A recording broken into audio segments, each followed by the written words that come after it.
Malta reġgħet ikklassifikat fl-ewwel post fl-indiċi ta' ILGA Europe li jkejjel id-drittijiet tal-persuni LGBTIQ f'pajjiżi differenti.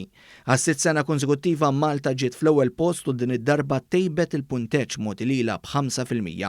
Fil-Jum Internazzjonali kontra fost oħrajn l-omofobija, l-Assoċjazzjoni Reġjonali Ewropea l-LGBTIQ ILGA Europe ħarġet il-klassifika tal-pajjiżi Ewropej msejħa bħala Rainbow Index. Malta kisbet punteġġ ta' 94% filwaqt li l-pajjiż li ġie fit-tieni post kien il-Belġju b'74%. Dan ifisser li l-pajjiż ta' wara Malta huwa ferm lura fil-punteġġ tal-indiċi u hemm distak ta' 20%. Lussemburgu, l-Portugal u n-Norveġja lkoll ġew wara Malta. L-ar pajjiżi Ewropej f'dawn l-indiċi huma Monaco u Russja fost oħrajn.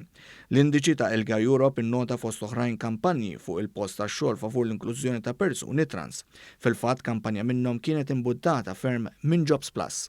Intant brabta ma' dan ir-riżultat sabiħ li jirrikonoxxi il-ħidma li saret f'pajjiżna, il-Prim Ministru Robert Abela nnota kif Malta tejbet il-pożizzjoni tagħha f'dan ir-rigward.